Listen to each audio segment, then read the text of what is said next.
the teaching, including other non-teaching things, what we normally call co-curricular activities.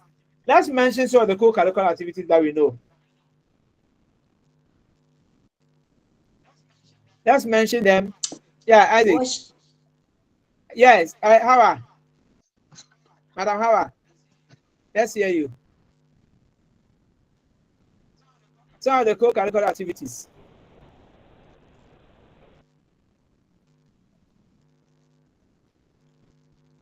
You mentioned their name and they won't talk again. Yeah, Isaac. Isaac is speaking. Isaac, let's hear you. Isaac.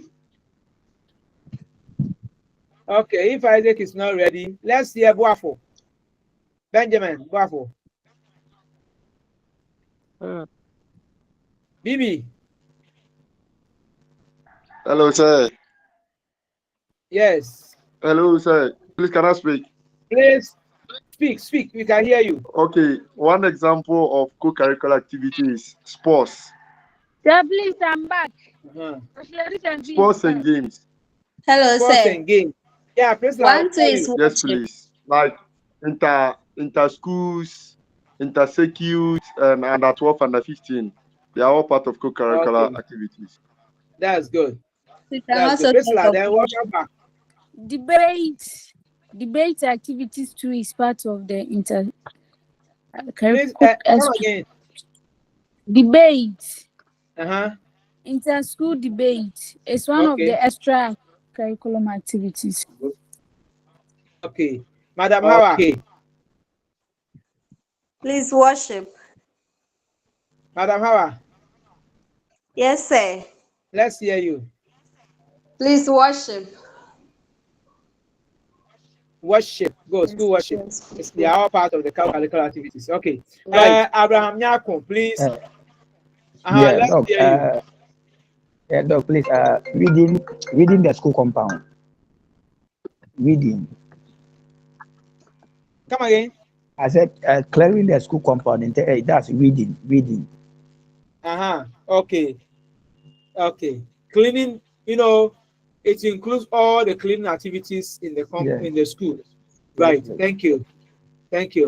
Right. We can mention as many as we can, as many as possible. Please, my hands. Yeah, Kofi.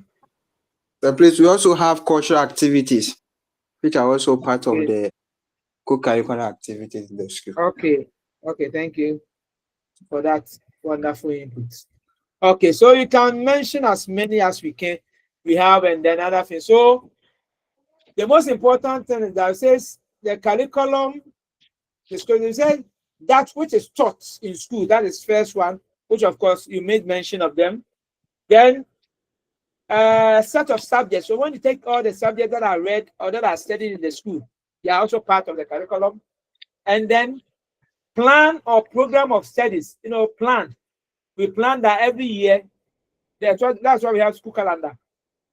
As some of you said, you'll be playing football here, you'll be going here for gala, you'll be going here for athletics, we'll be doing this, we have cultural dance, we have this, we have that, we have shape, and that all these things constitute planned, they are all planned of the planned programs that are studied in the school or the school has a responsibility over it. And then series of courses, so many courses, and then that of courses. So all these things will describe the curriculum. So we say that everything that goes on within the school, like I said, including extra class activities, the guidance and interpersonal relationship, series of experience undergone by learners in the school, that which an individual learner experiences as a result of schooling. There are certain things that though they are doing it or students are doing it, they are not doing it because the home is responsible. They are doing it because the school is responsible. So if the school is responsible, then it means that the school oversees it. So in case there is any problem, the school has a responsibility of maybe answering some of these questions. For instance, you be in the school, a parent comes to the school and then begin to beat Madam Hawa. They say, why are you beating me? Say, because you insulted my daughter, so I'm beating you. The uncles and then the brothers will come and beat you. That's why, because you are in the school, it is the responsibility of the school to ensure that you are protected. And everybody in the school is also protected. So the school taking control over those things are all part of the curriculum. So that is one thing that we shouldn't forget. That school curriculum has a lot of things involved, which we are supposed to look at them. Good. All the things that we have said, there are 4 principles or 4 constituents that are stemming out of the concept of curriculum. And the definition that we have given, or the explanation that we have given, we have 4 principles or 4 constituents, or we say 4 arms of the curriculum. And these are: 1, the activities or the knowledge that are acquired, and that is the content. Then we have the learners. Who are the learners? The learners are our people, they are our students. And then the learning experiences. These learning experiences are we have the teacher and his or her methods, the learning methods, his teaching style. All these things are part of the learning experience. And then objective, at the end of it all, what is the end product? End in view, what is the end product of it? And that is the objectives. So these are the 4 constituents or principles emerging from the definition of curriculum: the content, the learner, the learning experiences, and the objective. So let's take note of that. Now let's derive a common, maybe a definition for curriculum. Let's derive a definition for curriculum. Let me call Mr. Anoche Neyo Clement. Clement Neyo, are you there? Oh, please, I want to ask question. Okay. Okay. Okay, please ask question. Is this for all? Is it for chemistry only, or both chemistry, physics, and biology? I'm not getting what you mean. I'm teaching curriculum studies in chemistry, so I don't know what you mean by, is this for chemistry, biology, or whatever? I don't know. So this one is for chemistry. Oh, okay. I wanted to know, so you have some of us, others are doing biology, others are doing physics, and others are doing chemistry. Others are doing curriculum studies in biology. Yes, others are doing curriculum in physics. Yes. Hello, sir. Yes, sir. Hello, sir. Please talk. I can hear you. Curriculum studies in biology, there is a different link for it, so she should search and join. Okay, thank you. So, as you So heard, this is for only chemistry major. Okay. So go to the main platform. There is a link there for curriculum studies in biology. And that of physics. Okay. Right. So my sister, I think your question is answered. Yes, please. So go ahead and search. Thank you, my brother, for that clarification. Okay, so can we go on now? I think there was a question at hand.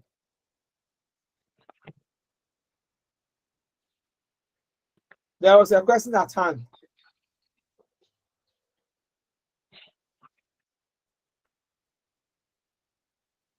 So let's see how we can derive a definition for curriculum. So, Madam Hawa, are you there? Madam Hawa, are you there?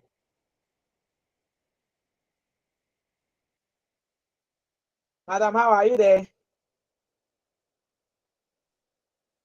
Okay, Madam Priscilla, are you there? Yes, I'm there. Madam Priscilla, are you there? Yes, please. Yes, let's see. Can you please help us by reading?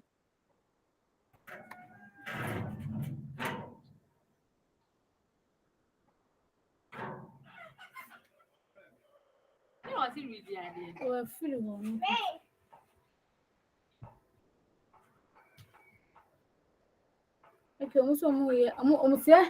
I then I'm joining. I know when I was me woo. Tell me, yeah, me.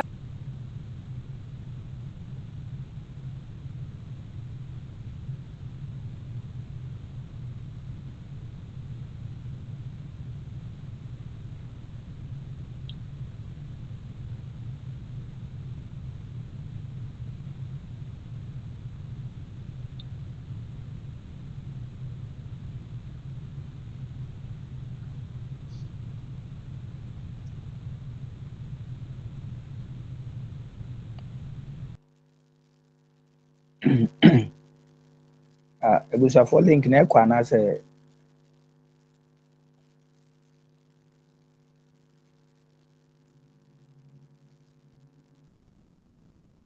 Uncle, okay, man, no aba. Hi. Mobisa question that okay, another man, no aba, please. Sorry for that. It's not your fault. Aha, Priscilla.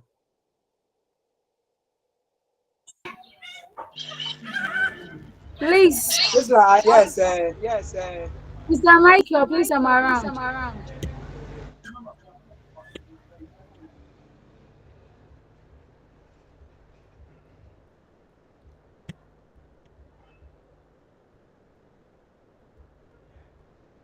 Madam Priscilla, please, are you there? Please. Right. Let's help us read the derivation of a definition for curriculum, concept of curriculum. Help please for us.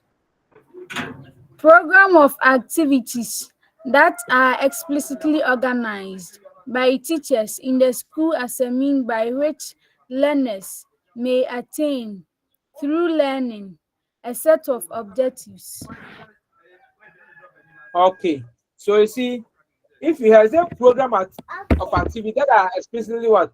Organized. The word is organized. They are organized not by anybody, by the teachers in the school, not by the community, not by any other person. I've highlighted it. Organized by the teachers in the school, not by the chief, by the elders, or by anybody. So it is organized by the teachers in the school as a means by which what? Learners may attain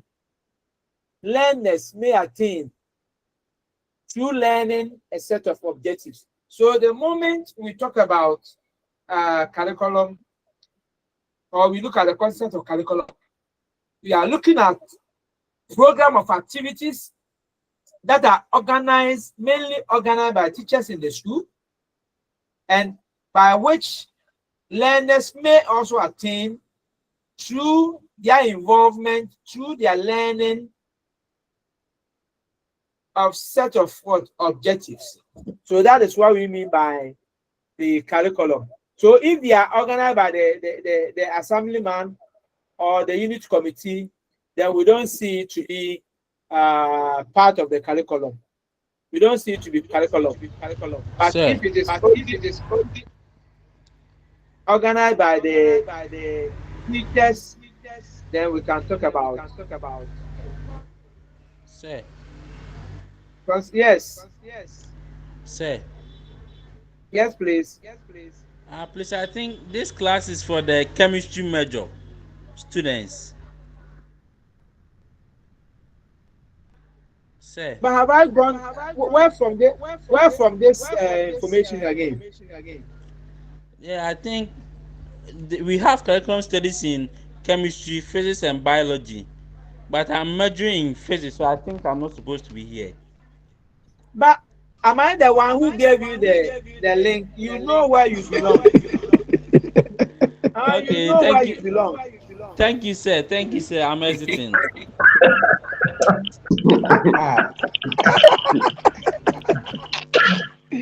hey, I'm sorry. I'm sorry about that. So you have to study the course content. Boom. courses, you know, on your this You thing. must When you know what we are here for. That is why when we yeah. started, I asked our brother Ima to tell us what we are here for. And he said that curriculum studies in chemistry. He didn't say curriculum studies in biology or in physics. So if you have found yourself here, leave quietly, please. Leave quietly. Don't, come and say, oh, I don't belong here. If you don't belong here, you came, so you have to go. Uh-huh. So that's about that. So those who belong here, let's continue. Whilst we are going, if you realize that no, I don't belong here, then quickly you leave. Okay. So curriculum is viewed as a composite whole. It's a composite whole because it includes learner, the teacher, the teaching, the learning methodology, the anticipated and unanticipated experiences, the outputs and outcome possible within the learning institution. So if you are in your school, everything in the school, including your students, you as a teacher, your teaching and learning methodologies, what you intend achieving, what you don't even intend, but it comes unexpected. Then the output of your work, then the outcome of whatever you have learned, you have taught the children. All these inside the learning institution constitutes your curriculum. So all the planned and guided by the school. All these things are planned and guided by the school, whether it's in a group or individual, inside or outside the school. It's part of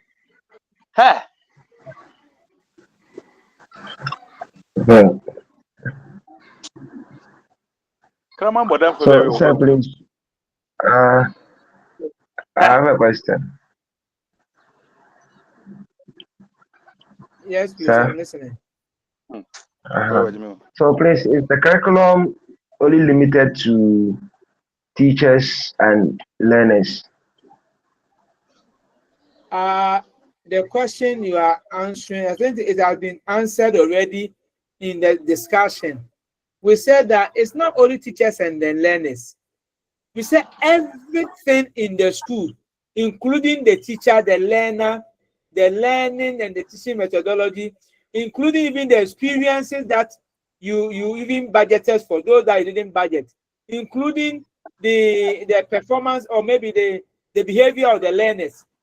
All this within the school institution that constitutes your curriculum. So you don't talk about only learners and then teachers, but everything going on in the school.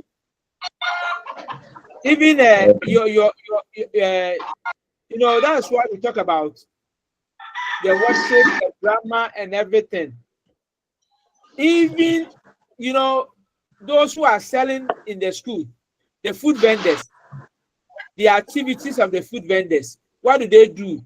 They sell food to the learners, to the school, to the entire community.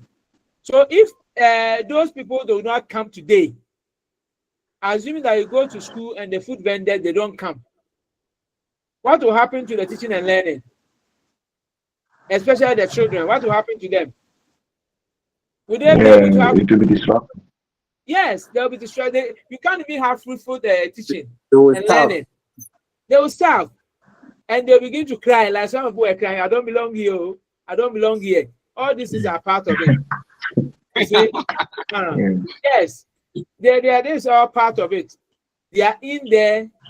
So these things will disrupt the entire program for the day. You want to teach them, but they don't have food to eat. So what do? You tell them. You can even say, okay, then let's go to town, get something to eat. But if they were to be in the school, it would have taken them, let's say, 10 minutes. But when they go to town, they may spend more than 30 minutes. All these things will affect the school. So curriculum in its totality has influence on the school and its activity, the entire school, the learning institution. It has a lot of effect on them, either positive or negative, depend upon the way it is viewed or depend upon what is happening in the school. It can yield a positive or negative effect on the school. So It's not only teacher and then learner, everybody. So in the nutshell, say that all the learning planned and guided by the school, whether it is carried on in the group, individually, inside or outside the school. The inside of the school is what we mean by inside of the school is whilst you are there in your own small ways. Let's say in the four corners of the school, everything there. Sometimes you go outside, like one of our colleagues was saying that sometimes you go out for, he says soccer. Is it soccer or games? I think any of them you can go out and do it. So outside the school, but when they go out there, they are being supervised by the school. The teachers are supervising them. The head is supervising them. So the school rules so applies to wherever they are, or it's applicable to wherever they are, wherever they find themselves. So that is about the curriculum in totality.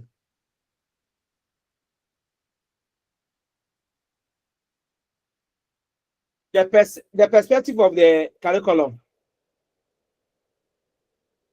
When we talk of curriculum perspective, we are talking about the theories of knowledge, which are an important source of curriculum decisions. The theories of knowledge. These are the source of the decision that we make in the curriculum. You know, when we begin to, for instance, we can have so many theories. We can say that, okay, in this school, we want all the teachers who are teaching have in mind that the student is your focus. And if the student is your focus, make sure that whatever you are teaching, you put the student in front. On the other hand, the student is your watchword. Everything you are doing is for the betterment of the students. So even your teaching must be learner-centered. It shouldn't be teacher-centered because it's for them. All these things, all these theories and other things are developed based on the decisions that we have taken in the school. Are you getting what I'm saying? Yes, sir. Okay. Yes, sir. Now, what Please, I want to ask you a question. Yo, my brother, ask your question. Yes, sir, please. One of the school, I realized that the kids are having training.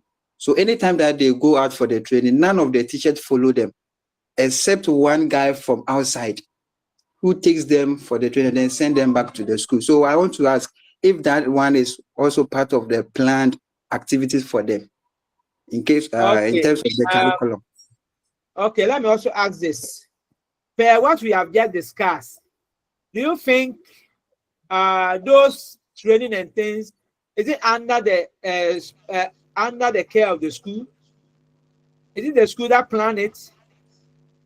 Yes, it's the school that planned it, but it's not supervised by the school. If it is the school that planned it, then it means that it must be supervised by the school.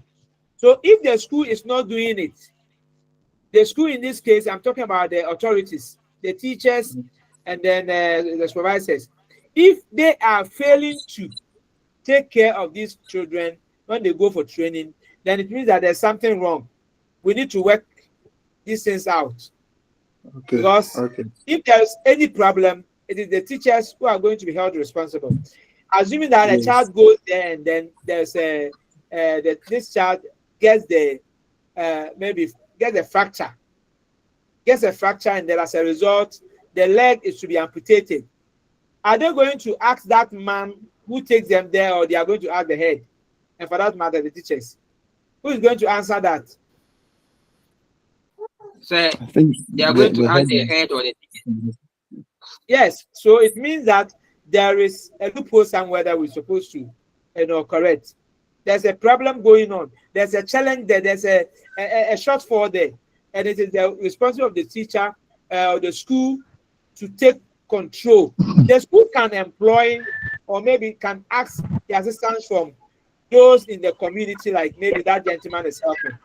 But that notwithstanding, it is the responsibility of the teachers, for that matter, the authorities, to be around while that man is taking care of the children, in terms of maybe training them.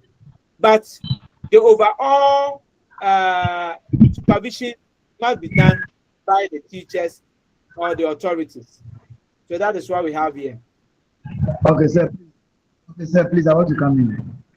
Come in, my brother. Hello, sir. Yeah, come in. What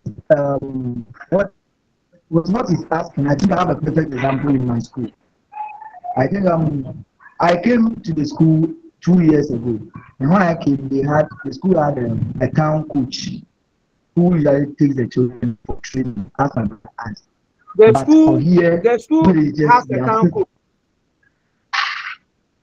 Yes, who train the kids. Did you say that? But the difference is that yes, he's from the town, the community, and then he too. But the difference from in what my colleague asked is that here we the teachers join. When we are going for dorm training, we go with him. So while he's training, we are all part in training. So what he said, if there's a fracture or something, my brother, your network is a bit rough. Okay. Your network is a bit rough. Okay. So please do you hear me well? This might be a bit clear. I say the school has a town coach. That's where we can hear it better. Then from there. So if you can take it from there. Okay. What I'm saying is, for here, we the teachers join. We join the training. Anytime he's taking them to the park, we join. We assist him to train them. So in case there's a problem, as you said, if parents come to us, we can answer the question because we were there. So I'm just trying to say that on top of what you said, that there should be a teacher joining the training. So that anything, any question, we can answer. Okay, that's good. That's good. Thank you, my brother, for that. Good. So we can continue. So the educational philosophy is based on the following questions. These are the questions that we have in educational philosophy. What is knowledge and understanding? And what is worth knowing? When we say knowledge and understanding, what does it mean? And then what is worth knowing? And then what does it mean to learn something? And how do you know that learning has taken place? What should be the role of the teacher? And what should be the role of the learner? What is the ultimate purpose of education? And what are your core educational values? So this one, I want all of us to reason about this. Whilst we are going through this course, we'll be answering them one after the other. So, Isaac, are you there? Frimpong?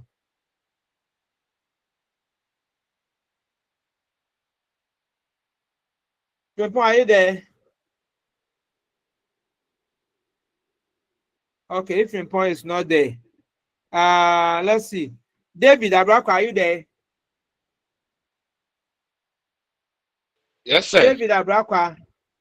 Yes, sir. Please, Dave, I said we'll be looking at these questions whilst we are going through the course. So I want you to revisit the questions for us. Revisit the questions for us, please. What is knowledge and understanding? What is worth knowing?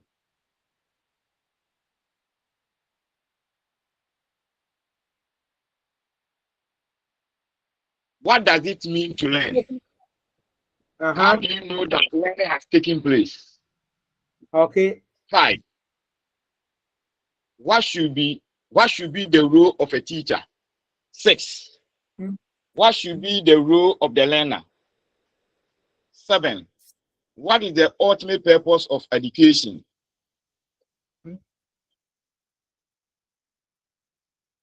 8. What are your core educational values? Okay. So these questions, as we go along, we'll be looking at them. So please don't forget them as and when we go. You may even miss some of them in some of your quizzes that you're supposed to answer them. So as and when we go, please, we'll be looking at them. Don't forget them.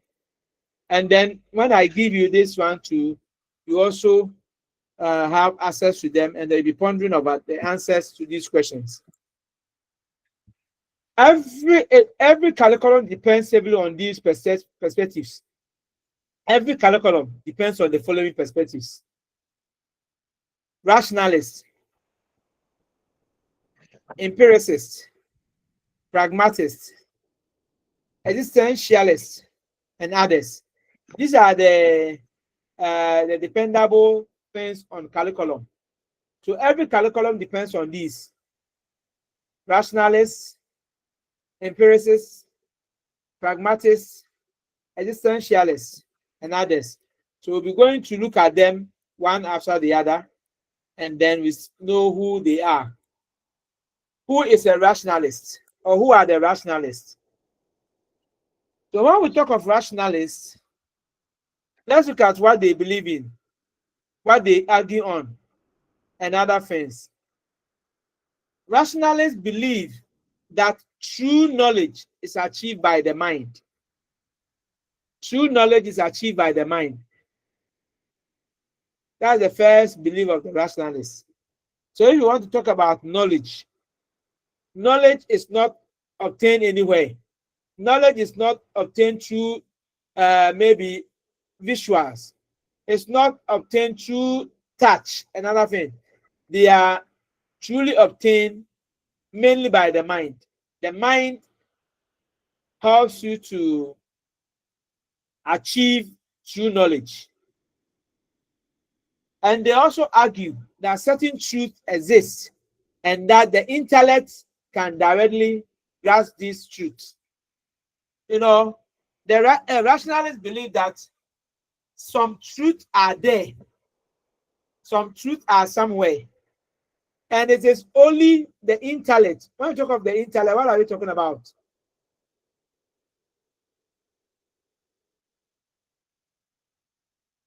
My people, where are you? Yeah, yes. When we talk of the intellect, what are we talking about? Intellectual. This intellect is about the mind. Only the It's about the mind. Yes, they are saying that. Hello. Yes, they are saying that true knowledge is achieved by the mind, and they also argue that certain truths, certain things that are believed to be the truth, they exist, and that only the intellect can directly grasp this truth. Only the mind can directly, absorb these truths. And then they also believe that knowledge is a series of revelations. That is to say that knowledge is not just one thing. Today, I've gotten the knowledge, but then that is all. The knowledge is there. No, they believe that knowledge is a series of revelations. As and when you go through life, there are so many things that are revealed to you, and those things constitute the knowledge. If you are talking about how to make wealth, or how to become rich, I don't think you can say only one thing that, when you get money, you become rich. Or somebody will say, when you get gold, you become rich. You have series of activities or series of things that you do, which you can bring all of them together and say that this person is rich. You don't see somebody because the person is using Prado, or the person is using Benz, the person is using maybe Yakuza. So he said that, then this person is rich. No, it's, you accumulate so many things. You take so many revelations together, then put them together from A to B to C to D, then until you get to D, before you can conclude that truly this person is rich. So the rationalists believe that knowledge is a series of revelations. It's not just one thing. And they also believe, so please take note of what they believe, very important. They also believe that concept and knowledge are gained independently of sense of experience. Concept and knowledge are gained independently of sense experience. So they are saying that when you talk of concepts and knowledge, they don't exist as one. We have them differently. So if you have them differently, then you have to gain them also differently, because they have different sense experiences. That is the work of the mind. So rationalist is talking about knowledge acquisition, the truth, and nothing else. And all these things can be achieved by the power of the mind. That's the rationalist. The rationalists. Then we come to the empiricists. The empiricists also believe that true knowledge is derived from evidence. Now, you are going to, discern between the two, so take note of this. One is saying that the truth is achieved by the mind, and then the truth exists somewhere. You can only get it through the mind. It is the mind that will be able to grasp that truth. And then they are saying that to get the knowledge, you go through series of revelations. Now, empiricists is saying that true knowledge is derived from evidence, while this one is saying that it is from the mind. This one is saying from evidence. Seeing is believing. The empiricists, it says seeing, believing. They want to say that you can derive knowledge from evidence. Okay, this thing happened, and because this thing happened, it led to that. This thing happened, it led to that, and it will lead to this. That's about the evidence we are talking about. That is the empiricist. And then the role of experience. The role of experience and evidence is important. When we talk of experience, someone says, "Oh, me, I schooled in the public sector. I went to public school. So in the public school, this and that and that and that is what we do. So I have the evidence that this thing cannot happen in the public school. It's this evidence, and then the experience is helping you to authenticate whatever thing that comes or whatever is happening. So it's as a result of the experience and the evidence. So that's about the empiricists. They also believe that authentic knowledge comes through the senses. Now, the rationalists, what are they talking about the authentic knowledge? It comes through what? Hello, Doc. Yes. Doc. Yeah. Yes. Oh, Doc, it's very unfortunate. My light is out and my battery will be going down very soon. Oh. That one there. That one there. I don't have control. Okay, so I think the key difference between the rationalists and the empiricists. I believe that you were asking a question. Yes. And I think the rational deals with reasoning or logic understanding. So please, are you there? I'm there, I'm listening. Yeah, the rationalist deals with reasoning, logic, and understanding with the experiences based on the mind or intellectual experiences. Okay. But when it comes to the empiricists, they believe in evidences of experience. Maybe I have done something, like I have witnessed observation. This is how I did it. So they have evidence to back up. Okay. That's my understanding based on the key differences between them. And your understanding too is good, because one is saying that the moment you have the mind, you should understand this and that and that. But the other one, the person is saying, no, there must be some experience, and per your experience, you have an evidence that ABC do exist, and that is about that. Yes, okay. That is it. It's a very good contrast that you have shown. That's good.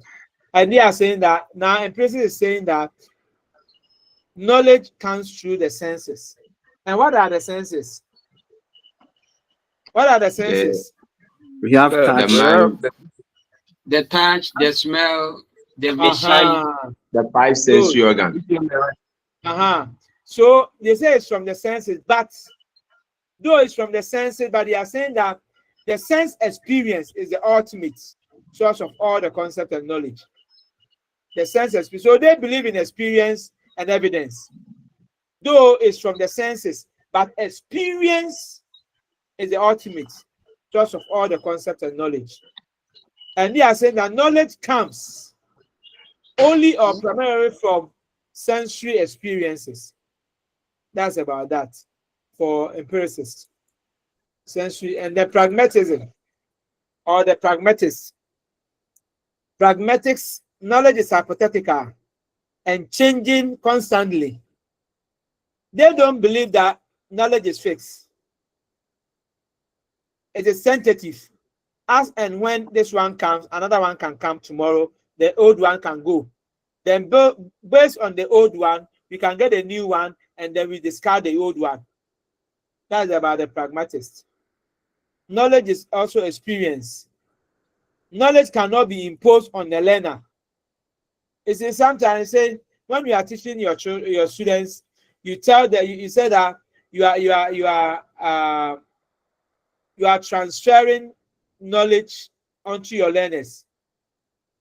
How do you define teaching? How do you define teaching?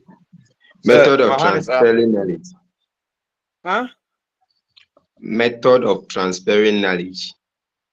Transfer knowledge. Yes. Is there any other? The teaching can be defined as the process of inducing a change in an individual. So you say inducing, and somebody said it's impartation of knowledge. It's not what we say, but yes, the sir. pragmatic is saying that you cannot impose knowledge on learners. There's no way you can impose knowledge on your learners. Knowledge is a personal activity. It's a personal activity and can be constructed socially. When I say you are constructing it socially, what do you mean by that? Knowledge is socially constructed. What do you mean by that? Sir, my honest. Yes, let's hear you. When we say socially constructed, it means it doesn't involve only one person, but it involves groups. So as a teacher, you are dealing with social beings whereby you impart the knowledge to them. Okay, any other person? Yeah, Knowledge I is also socially wanted to constructed. add, yes. It means that knowledge is acquired through various interactions. As you socialize with people, you acquire knowledge. Sure, that is it. You see, that means one person cannot sit down and then say that now I've gotten knowledge. Knowledge can be constructed or is better constructed when you socialize with people. So that's why I say it's a personal activities. When you begin to come together, you learn from one another. As we are doing now, we are constructing knowledge as well. So we don't sit in your room alone and then you are able to get your own knowledge. It must be socially constructed. You can attain it when you begin to work with people. Okay, let's look at the last part of it. We have a existentialist or phenomenalist logists. Phenomenon, that is phenomenologists. They believe that knowledge is personal and subjective. Knowledge is one's own unique perception of one's world. That is, the individual defines reality, truth, and goodness. So here, what we are trying to say is that knowledge is personal and subjective. And your own unique perception of one's world. The way you see the world, the way you construct your knowledge. So somebody can see something and say, oh, this one, it is black. Have you ever seen people, maybe two or more people fighting over a color? Yes, please. Yes, please. So, for a particular object, one object. Yeah. Then somebody will say, oh, this one is black. I said, no, this ash. No, can't you see this one is this? Then they begin I to think talk about it. I'm an evidence of that. Good. Then you can share with us. I remember I was finding difficult with the color is blue, black, and black. Okay. So now we were finding difficult to distinguish between blue, black, and the black. So it became an argument, and we downloaded different colors. We even go on to know the primary colors, secondary colors, to a lot of it. It was about political. That is it. So at the end of the day, you see that your own knowledge is as a result of your own unique perception of the way you see the world. Yeah, the way you see the world to be, that's the way you take it to be the knowledge you have acquired. Somebody will say, me, my friend Mankasa, I've passed through a whole lot of, so I know what I'm talking about. That's when the person's own perception about the world helps him to acquire his own knowledge. Somebody who says that, oh, me, the when I was, he was born with a golden spoon in his mouth, so he didn't suffer. They said, hey, who told you? The way I passed through that is the way people see the world to be. Somebody sees you, in let's say in our country here. Which kind of people do you see to be having peace and they are okay with life? Which caliber of people do you normally see as a result of what? Do you normally recognize or maybe see them as they don't have any problem or they are okay? Which kind of people? Rich people. Come again? Rich people. People who have money. So how do you classify them as rich? How do you classify someone as rich? Say what the people, what the way they live life. So, one person at a time, please. Okay, sir. Yes. People who have mansions, cars. Yes, we see them as, or I see them as, yes, they have different cars, different houses. Okay. So you see the way somebody sees it. Oh, hey, this person say, please. I'm coming, please. I also see. I'm coming, please. The person said, hey, this person there, he has no problem. Oh. He has his own car. He has built his own house. Now all the children are in school or almost about finishing university. So he has no problem. That is what they say. Especially where you find yourself. I'm talking about the profession you find yourself. You say, hey, you don't have problem. Oh. All your children have finished school. All of them are working. Now you have your own house. You have your own car. Your wife is working. Your wife is receiving salary, so you don't have problem. So that means you see that person as okay in life. So that's what our brother was saying. Let's hear you too. I wanted to say that worthy people or sometimes poor people also has, or like poor people also has peace. That is from my perspective.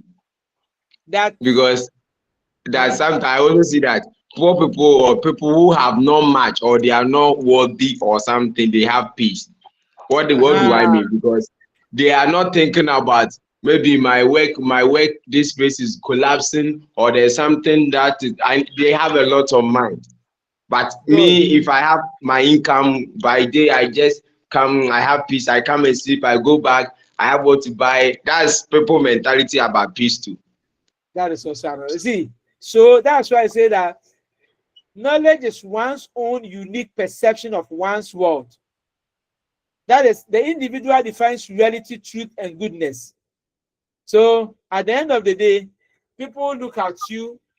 Some people even, I remember I was talking to somebody, and then when I think that was somewhere last week or so, I went to buy a laptop for my boy, and somebody asked me, I said, oh, the first boy is now doing the PhD.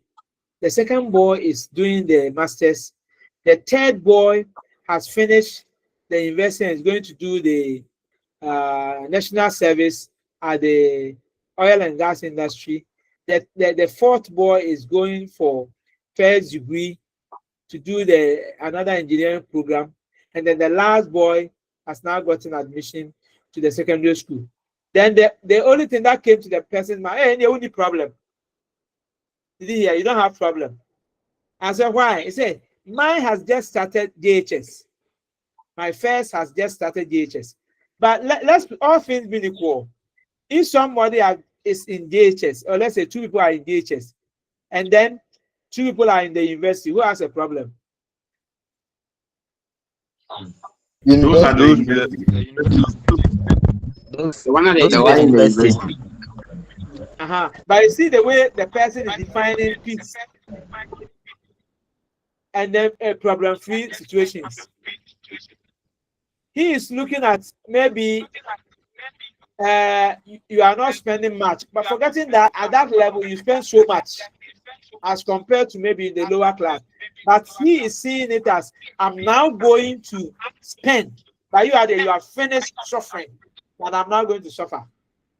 So that's about the existentialist person. They see their own, the knowledge is one's own unique perception of the way the person sees the world to be. That is about that. Okay. So that is about this. Now the next person or the last person we want to look at. The next person we want to look at is idealist. You know, the word is ideal. When I say ideal situation, what are we talking about?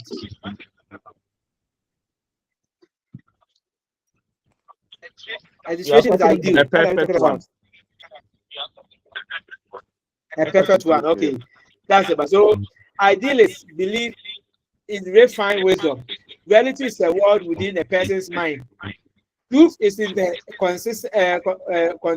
consistency of ideas, and goodness is an ideal state to strive to attain. As a result, school exists to shape or to sharpen the minds and the intellectual processes. Students are taught the wisdom of the past heroes. So you see, that person thinks that goodness is the ideal state to strive to attain. So now, the moment you are trying to attain what is said to be good, what is said to be perfect, then you say that, oh, this is an ideal situation. This is an ideal situation. You don't have any problem again. That is the way the idealists believe. So they think that reality, something that is said to be real, is within the person's mind. Something that is said to be truth is consistency of ideas and goodness. So if your ideas and goodness are consistent, they follow each other, they say that you are that is a real state or ideal state to strive to attain. I think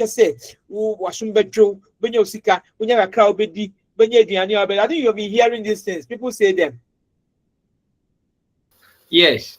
Unya di obedi, na unya okabako, na unya ufia, you are okay. But is that the best way to define this situation? No. No.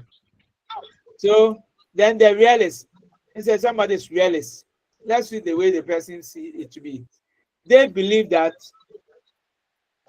the world, they believe in the world that it is based on the views that reality is what we observe. Believe that truth is what we sense and observe, and that goodness is found in the order of the law of nature. You know, the realists, they believe that reality is what everybody is looking for. So in this world that we live in, if there is law and order in the society, everything is good.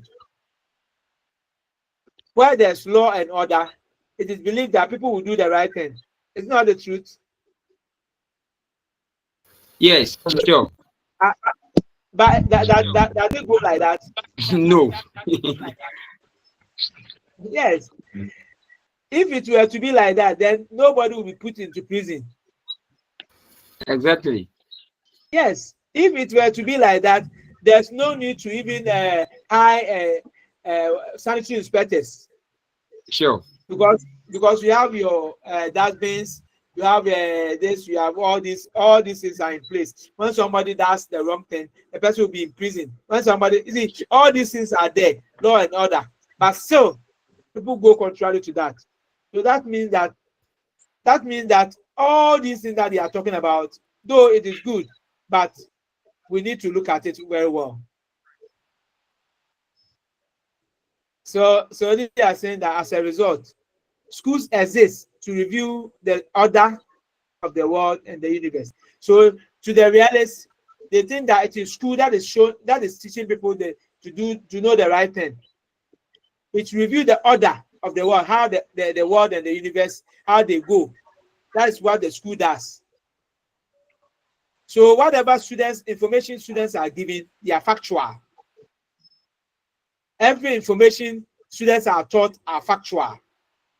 But sometimes, students do maybe they go through a whole lot of things, but at the end of the day, it is not the factual. Sometimes it's based on assumptions. We don't have it as that. So in this world, a lot of beliefs are there. So at the end of the day, what you're supposed to do is that find which one is the best that can suit you. And I think that one will also help us to know what to be done. Okay. Those beliefs and perspectives, they are there. You read them, and then at the end of the day, we see what we can do. But there's something I want you to note here. Though we have talked about all these perspectives of the curriculum, it is very important to consider each perspective as it relates to the following. Relate to what? It relates to the learner. It relates to the teacher. It relates to the methodology. And finally, it relates to the curriculum. So these are the relationship between all the curriculum perspectives. All the things we are mentioning, being realist, being pragmatic, being idealist, being whatever, we are saying that they all relate to the learner, the teacher, and the method the teacher will use, and the whatever goes on in the school. I hope you are getting what we are saying. Yes, please. Yes. All the ideas we are sharing is as a result of these four things. The learner, who is the center, the teacher, who is the instructor, the methodology, that's what the teacher is going to employ, and finally, whatever goes on in the school. That is what we are looking at.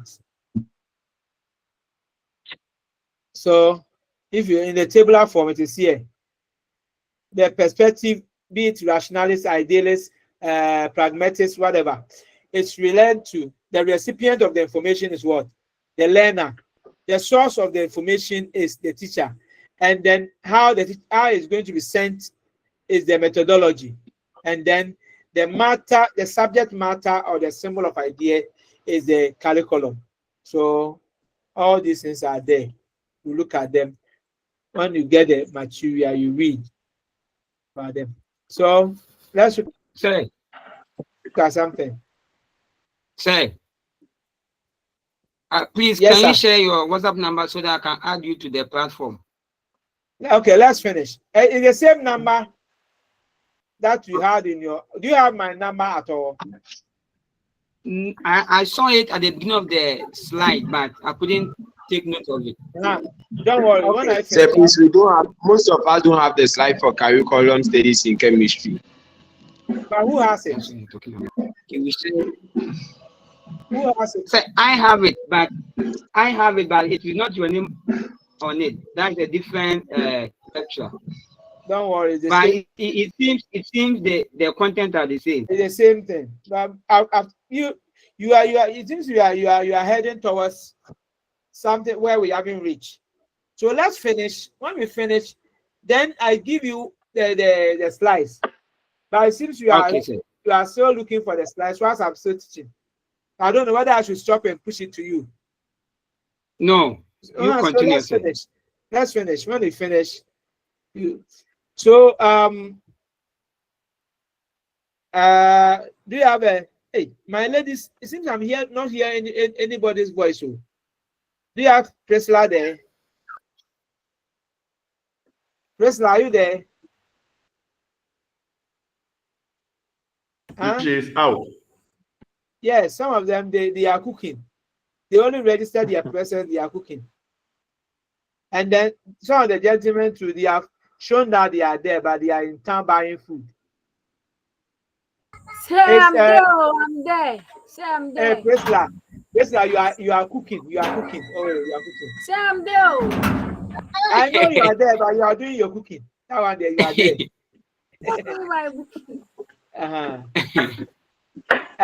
Do you have a Paul? Do you have Paulata there? Do you have Paulata here? I'm here. Okay, Paul, I haven't heard your voice.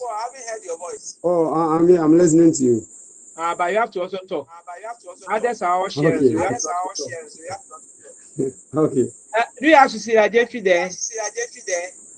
Yes, please. You see, as you see, I think I've heard your voice once.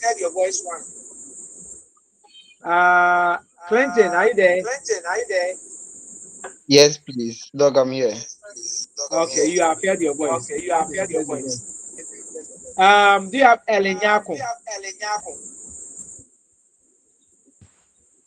Yes, sir. Ellen, this voice, I think I've heard it.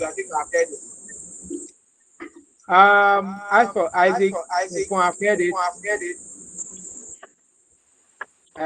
Jerusalem, initially I heard your voice. Kofi, I have heard your voice. Mary Aibo. Yes, dog. Yes, dog. I think you are spoken once. So let me hear the voices. Dog, I'm now joining. I was having live talk. Okay. Don't worry. Tomorrow I'll be able to talk to the phone to join.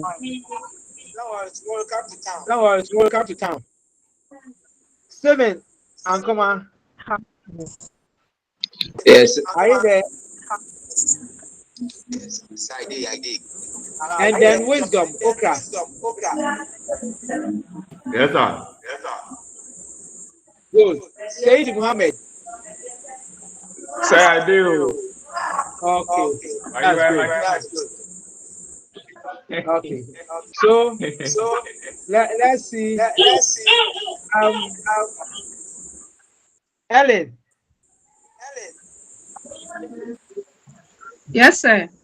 Read this assignment for us. Okay. Assignment 1.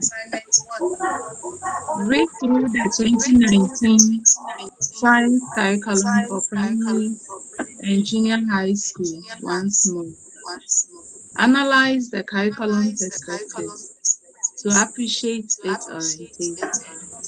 Report on the curriculum perspective by justifying the need or otherwise of the 2019 science curriculum for the Ghanaian child. Okay. This assignment is talking about the primary JHS curriculum, which of course you have been using it. This time now you'll be reading it again. You read through again the 2019 one. When you read, you analyze the curriculum perspective to appreciate its orientation. You know, I hope you know what you mean by the curriculum perspective. Do you?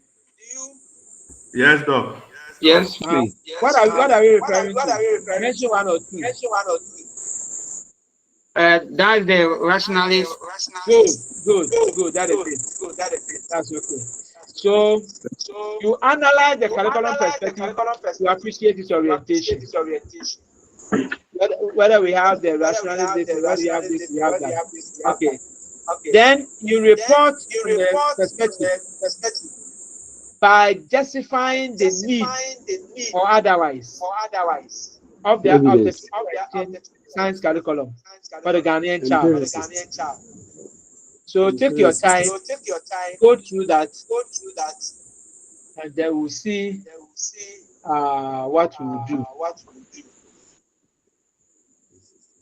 Now we want to look at the approaches to curriculum development. Approaches to curriculum development. So this is where we are going to look at. So I want to give you about. Sir, I don't know. There's an echo. Can we prevent it? And then, meanwhile, the videos are not on. Then kindly put your mics on if you are not, talking. Put your mics on and let's see. Put it off. Mute yourself. That's what I want to say.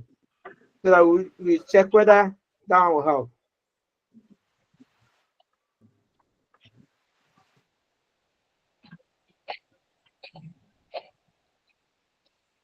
Good.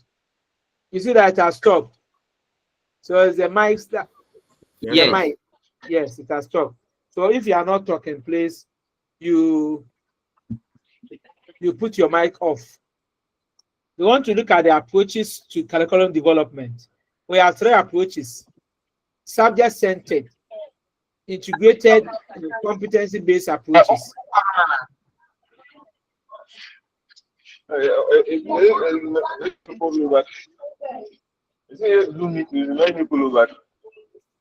Please put your mic off. Mute yourself. So we are going to look at these 3 approaches to curriculum development: subject-centered curriculum approach, integrated curriculum approach, and then competency-based approaches. These are the 3 approaches we're going to look at. So let me give you just 3 minutes to take some water, and then you continue. Please, when it's some few minutes or some minutes to the time, we will discuss about our time for today, and then whether it's okay for us, and we'll see what we can do. So okay, sir. Some few minutes break. We'll continue.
You are welcome back.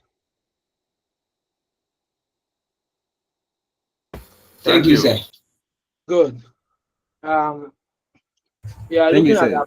approaches to curriculum development.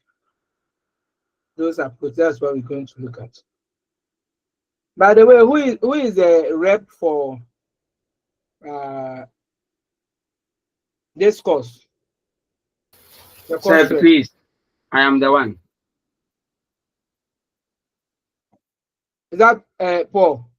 Dr. Siama. Siama is in charge. Eh? Is it the Yes, nationwide? please. Yes, please. Okay. So then, Paul, Siama, you remember to take my this after this, so that you add me and I'll add the I'll post the document. Yes, right. Okay, sir. Thank you. You're welcome. Subject-centered approach. Subjects specially define the content required for the particular learners. They define the subject, the content required for particular learners. For instance, if you are in the primary school, that's a lower primary, the content required for the learners at the lower primary, the content for the upper primary, for JHS, for senior high, and other things. Those things that are defined, that is what they don't allow everybody to say the same thing. For instance, if you are talking about matter, how many? I hope some of you are teaching primary school, lower primary here. Do you have people teaching lower primary here? Do you have lower primary teachers here? Or you are all in the secondary school? No, JHS. Some of us are in JHS. But do you have lower primary in among us? Either one or two of you? We are not sure. Do you have upper primary here? Hey, then you people are... Yes, I am currently at upper primary. Okay, taking science or mathematics? Yes, please, science. Okay. Do you have JHS here? Yes, please. Science or mathematics? Yes, sir. We have JHS here. ICT. Okay, right. And do you have a secondary school here? Yes, Doc. Secondary school, is it general science or integrated science or special science like chemistry? Come again. Integrated science. Integrated science. Okay. Now I'm asking this question because of something. The way I want you to tell me something. If you are teaching, let's say, matter in primary school, matter in JHS, and then my brother who is also in the secondary school, matter.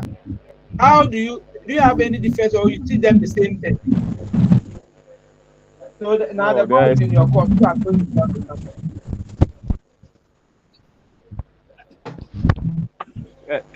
There are clear distinctions. Oh, we are listening. So there's going to be differences. Differences lie in what? Differences in the content that you would deliver. Mm-hmm. Can you give a specific example? The specific example has to do with if you take that of, let's say, various classes of matter, right? Mm-hmm. Classifying them, if you are teaching those at the primary level, I think the emphasis will be on maybe only the states, the 3 states of matter. That will be the emphasis. But when you come to the JHS, you'll be looking at the arrangement of particles and what constitutes solid, what constitutes liquid, what constitutes gases, and others as well. But at the senior high too, it is more detailed. You'll be looking at change of state, how one state of matter could be changed to others and also being reversed if possible. You also go beyond looking at various particles within the matter, talking about the ions, talking about the molecules and other things that constitute, which at the lower primary, you are not going to talk about those things. Thank you, my brother. I think you have helped us a lot. Sure. So that is why we say that with the subject matter, the subject centered issue, you know, the subject specialists, those who develop the curriculum, they define the content that is required for a particular level, for a particular learner. That's the way it is done. They don't just do it for everybody, that everybody is going to learn about matter, and that for that matter, they just leave it. They, like he said, they specify what to be taught under matter at each point or at each grade. So this approach uses series of discrete, independent, discrete and the independent discipline in the curriculum. It assumes that the knowledge gained from each subject will help produce a competent individual. So if it will be able to produce a competent individual, then it means that you need to consider the content at each level for each learners or for each learner. We don't put all together. The availability. Are you talking? Okay. Now there's something that we need to also look at it here. The availability of time influences how much each subject should be taught.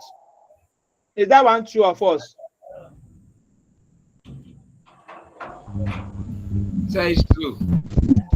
It's true, sir. So how true is this? Elaborate this for us too. How true is that?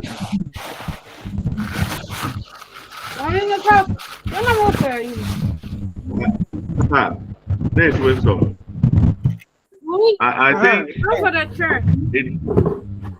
it's based on the timetable and the time allocated at the basic JHS level. The time is much than the primary level.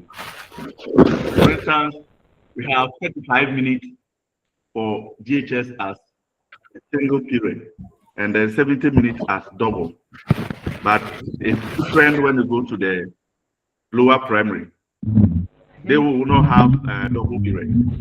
So that's my opinion. Is that your opinion? Or that is the reality? That's what I think. Yeah, those who are also there. And it's rare to hear you. Sir. Yes, sir. And also, when you are comparing the number of times the science is taught in is that Siama on the line? Yes, please. Okay, let's hear you.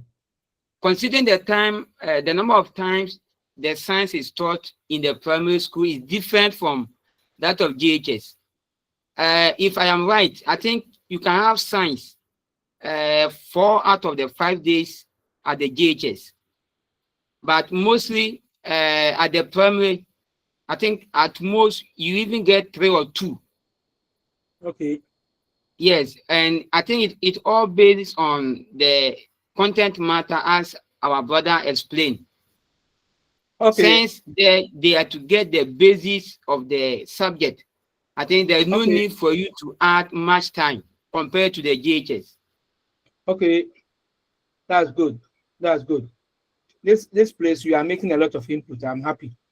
Yes, and that is true. You see, one thing we need to know is that you cannot tell me that you go to lower primary and then you give them 1 hour for science. You go to GHS, or let's say upper primary, you give them 2 hours for science. You come to GHS, you give them 2 hours. Now, how many hours are you people giving now for this course? 4 hours, Doc. 4 hours per meeting, isn't it? Yes, sir. Yes, please. But I don't think that you'll be able to give 4 hours to, let's say, DHS people. It's not possible. You can't. Good. Not possible. So that's why we say that availability of the time influence how much each subject should be taught. So I hope you agree to that. Yes, Doc. Yes, sir. Yes. Yes, sir. So therefore, the subject-centered approach puts subject before the students. It puts the subject before the students. On the other hand, it considers the subject that the students are supposed to be done or to be taught before you teach them. You don't just begin to teach anything, but you consider the subject, the availability of the time before you look at what you are supposed to do at each level. It focuses more on knowledge than skill. Knowledge than skill. You know, subject matter is more of knowledge. How you be able to get the concept in mind. But it doesn't necessarily talk about the skill, the manipulation and the other things, but it's helping you to understand the subject. Oh, this better, or the chemistry power, or the biology, or the science power, all because of the subject knowledge we are talking about. So sometimes we even say that some of our children are very good. Some of them are very good, some are not good. How do you measure that goodness and then let's say good and bad issue of our students? How do you do that? Per what? Per what yardstick do you use? One is per the understanding of maybe what you are teaching them. Any other? Another one And is the good ones to know do go whether what you thought they've forward got to act.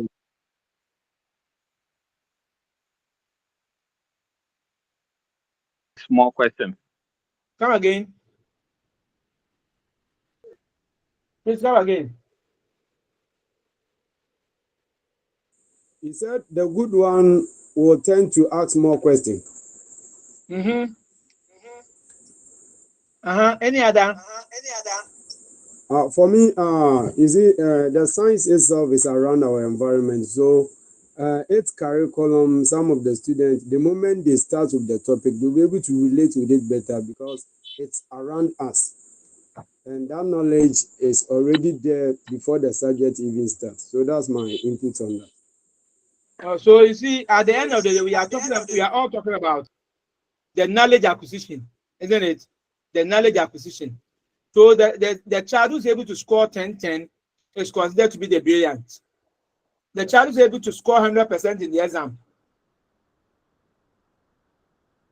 in the science exam, is considered the brilliant. The one who is not able to score 100% in science examination is considered to be very weak in science. That's the way we. So it's the subject that it is focusing more on the knowledge than the skill, and that one is the subject content approach.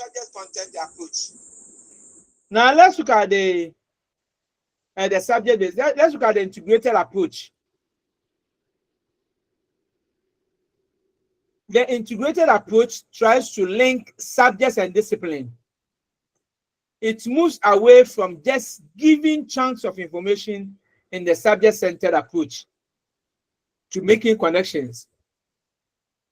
So you see, the subject-centered approach, that one is talking about the knowledge the person gets, the knowledge. But this one is linking the knowledge and then the disciplines.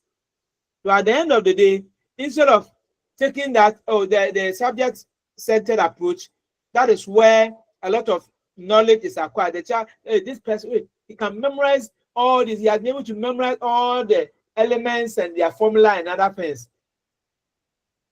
That of the integrated approach, you know the formula, you know the maybe the element, you know its formula, and then you'll be able to also differentiate between. Maybe we talk about the mass number. The child will be able to talk about what constitutes the mass number and how you can acquire the mass number. So he applied both the discipline and the subject. That's about the integrated approach. Blending the two or putting the two together. It is hoped that the learner will be able to identify the linkage among the various disciplines. That's the integrated approach, as against the subject-centered approach. Now let's look at the competency-based approach. The word is what? Competency. What do you understand by the word competence?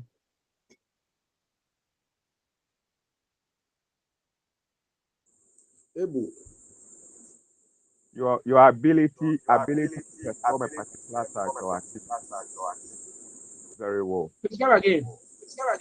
I am saying that the ability to perform a particular task or activity. Those who are not on the floor, please put your mics off. Yeah, my brother, I'm listening. Yes, I said the competence has to do with your ability to perform a task to perfection. Okay. So you see, competency-based approach. That this consists of competencies. The curriculum is organized around the functions of individuals in specified settings. So the assessment and certification of achievement of competency is sequentially integrated into each year of the curriculum, culminating with competencies transcript upon graduation. So what we're trying to say over here is that if you are looking at the competence, it's not only like memorization alone, but you should be able to, the knowledge is there, then the discipline is there, then the skills are also there. Then that is where you can say, so before you can say that somebody is good, then you have to use this competency approach. You shouldn't use only the subject-based or the subject-centered approach to judge the individual. We shouldn't also use the integrated approach alone, but we should put the two together plus the skills. And that one will help us to conclude that this person is very good. See, the output of the curriculum is an individual. Who can practice at a defined level of proficiency in accordance with local conditions. It is assumed that the majority of individuals can master the required level of proficiency given appropriate instruction and sufficient time. So if you're able to give them the rightful information and then under the rightful conditions, a lot of them can master the required level of proficiency. So in this approach, the settings within which the individual will operate determine his level and the type of proficiency. So like our brothers and our sisters said initially, that in the primary school, what they will do under matter will be different from that of upper primary, lower primary, and the JHS. So as and when they are moving up, then they should be able to operate within that level and the type of proficiency. So I can easily say that, oh, this person is good, that person is also good. So that's about the three. So we talk about subject-centered. What again? Integrated approach, and then finally competency-based approach. Good. So we have these things. We should know where to use what, and the why to use what. Very, very important. So I think that the next part will be we are talking about curriculum. Let's look at the types of curriculum. The types of curriculum. That's what we're going to look at. Formal, overt, explicit, written, all these things are talking about one thing. In some literature, you may see overt curriculum, explicit curriculum, written curriculum, formal curriculum. That is what is the same for all. So the curriculum is laid down as either a syllabus or that which is to be learned by students. Some years back, before the new curriculum came, how were we referring to the curriculum in general? How were you referring to them? Syllabus. It was referred to as syllabus. Syllabus. Good. It was syllabus. So the curriculum is laid down as either a syllable or that which is supposed to be learned by the students. So when you hear the curriculum, we are still talking about what is supposed to be learned by the student, or what you normally know use to refer to as a syllabus. It is officially selected body of knowledge, which government, through the Ministry of Education or any other body offering education, wants learners to learn. Yes. So in this country, I think for every year, every 5 years, there's a change of curriculum. True or false? Yes, indeed, it's true. Have you all noticed that? It's been updated every 5 years. Not really. Yes. You haven't noticed that? That is how it's supposed to be. So now, very soon, they are going to review the curriculum. Very soon, they will review the curriculum. It's even past a time. Yeah. They are supposed to review the curriculum. You know, the first term of Nana Akufo-Addo, you know that there was a curriculum in place that was made by the NDC government, the former NDC government. What happened was, when they came, they realized that it was more of teacher-centered curriculum, where everything was being done or being led by the teacher. Then the first tenure of, I think later part of the first tenure, MVP government then changed the curriculum. And then, you know, but the problem is that when it was changed, there were no materials up to date. No material was brought. Meanwhile, we have gotten 2 sets of students. I'm talking about the batches. 2 batches of students who have been examined with this new curriculum that are yet to fade out. They have been examined by it. So very soon, and I mean very soon, new one may resurface. And that is what we are waiting for. And that one, it is normally the government who instructed through Ministry of Education and any other educational bodies. So the curriculum has a document, tests, forms, and supportive teaching and learning resources that are overtly chosen to support the international instruction agenda of the school. The curriculum meets specified objectives of educating identified groups of students in their varying settings. Now, when did we have the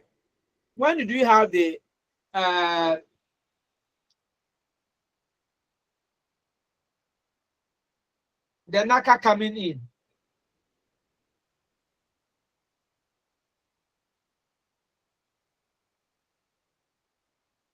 Hello, are you there? Amendment of the curriculum. You see, it is true that one that we had a STEM education. Why the STEM education? I mean, what is the intention of the STEM education?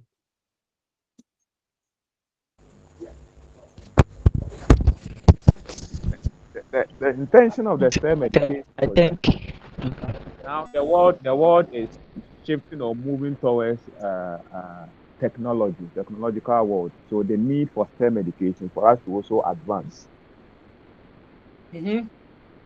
Okay. Yes. Any other?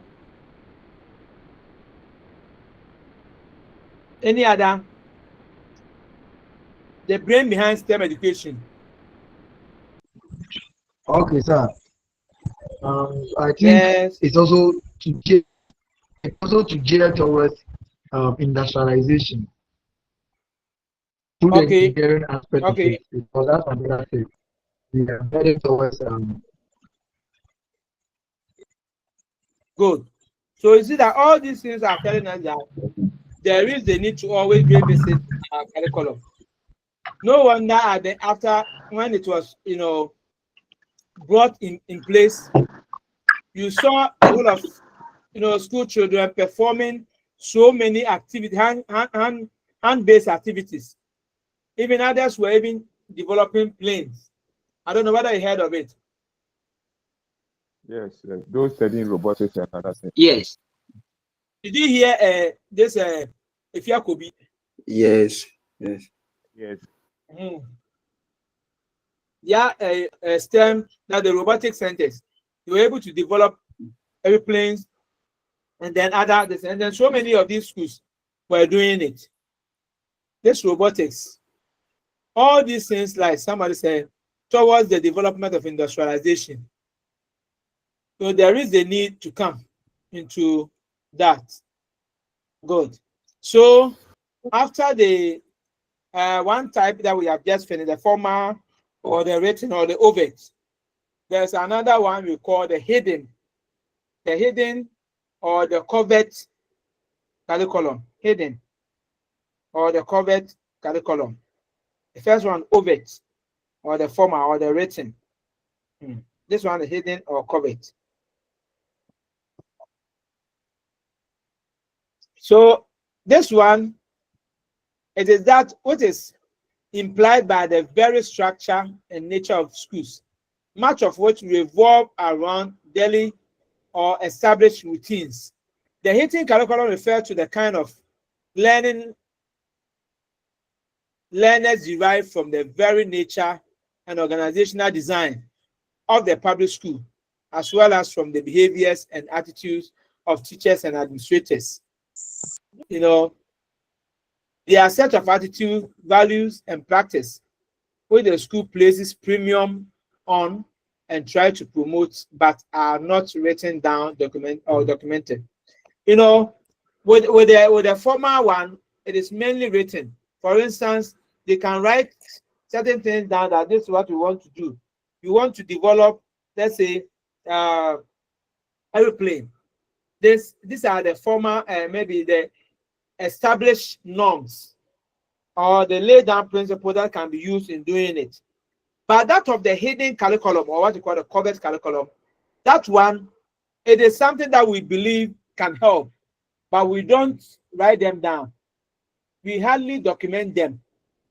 The covert curriculum or the overt, the hidden curriculum, we hardly, write them down. But everybody believes that this is what the society approves. This is what the society approves. So without, though we don't have documents on them, but anybody who does it is appraised. For instance, students begin to think that, okay, now, yeah, somebody talking.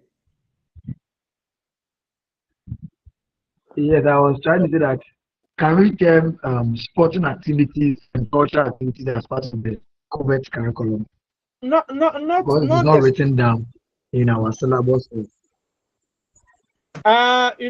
are talking about that. Those ones are the values and the attitude. For instance, moral issues. Moral issues. For instance, you say that everybody is shunning this the gayism and the lesbianism. Those things, they are all attitudes and values. We need to live cherished life, good morals. We expect that our students, they see adults and they respect them. We expect that our students, they meet and they discuss good things instead of maybe practicing this lesbian thing and that. These are the things that the society frowns over them. We want those that the society will look at and say, oh, this one, this child is good. This child is cultured. What makes the child cultured? The way the person talks, the way the person dresses, the way the person maybe walks. All these things are not documented, but the training they are given help them to do that. And that is what is normally referred to as hidden curriculum. It's normally about the attitudes, values, and practices. And those things, even though they are not documented, but the school places a lot of premium on them. And they try to promote them, though not documented. Somebody can go and then insult an adult. Somebody can insult an adult, and the kind of word the person will use, you look at the individual and then say that, this boy or that girl is not cultured at all. Morally, the child is spoiled. Meanwhile, there's nothing written down that when you say you are stupid or you are a fool or whatever, it is wrong to say it. But the way the person will say it will let somebody say that, oh, these are the things that we don't want. Somebody sees you, can look at you from the top to from your head to your your feet. Just the looking alone, you realize that the person is insulting you. Meanwhile, there has been nothing like, don't look at somebody from head to toe. Don't frown at a friend. Don't maybe spit on someone. But the society, agrees that anybody who indulges in that is also someone that we don't have, maybe we don't respect, or maybe somebody that we say that, oh, this person is not good. So those attitude and values. Okay, sir. Yes. Sir, please. I want to ask you, can we add the dressing in school as you are saying? We place more value on how the students dress, how their haircuts, and all those stuffs. As you are saying, sure, somebody might see somebody in the community, and as the student or the child may behave or may be dressing improper, and say, "Hey, anyone who go school, you are school, and the dress now, say." So we can add those aspects of, because some people say some of the children will misbehave in the home or on the streets in town, and some of the society members will place or pass a comment and say, "Hey, anyone who go school, anyone who casa say, anyone who address say, say." So as I wanted to ask or add up that the dressing, because every Monday or something we do inspection, check how they are dressed, how they are trimmed their hair, and everything. So that one also forms part of the COVID curriculum. Exactly. Like even these days, let's look at the society. You see the kind of hairstyle people are putting up. Some dreadlocks. In those days, the dreadlocks were for certain kind of people. When somebody has the dreadlocks, there was, some set of maybe worshippers that people will say, oh, this person is this person is this. But these days, almost every deviant individual will have that hairstyle, especially those who are riding motors with their trousers just beneath their buttocks and other things. You see them, and then sometimes you look at them and then you are even surprised. Now look at the next one that are coming now. People dye their hair, a part of their hair, especially the top part of their hair, with yellowish or reddish or something. People look at them, and then the moment you see them, even you yourself say, sorry, come say now, I say, and you know, that is what people say. So all these things are part of the hidden curriculum that we are not supposed to encourage, though they are not written, but you can see. Sir, please, I want to ask a question. Please, I'm coming. Okay. Hello, Baba. Yeah, you know, I don't swear. Yeah, the Yamiasi.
Can you please hear me?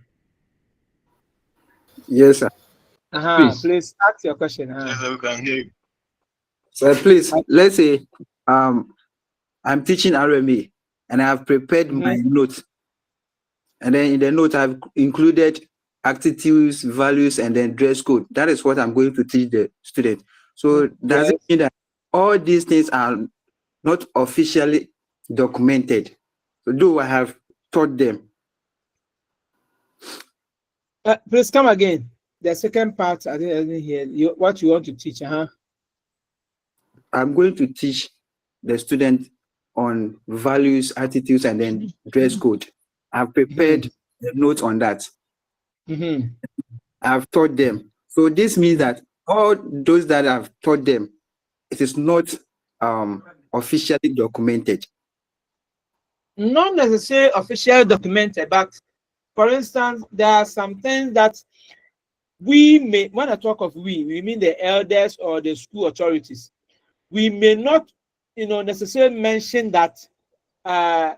Make sure you don't maybe dress by putting your pants or whatever you call it, our trouser beneath certain part of our buttocks. Those things, the autofist are good. Those things, we don't normally document them, but it is believed that the moment we say it, the individual or the child should be able to practice those things. There are some of the attitude, there are some of the values that somebody look at it. I remember in those days, I don't know so much of today because I'm not in the secondary school, so I don't know so much of today.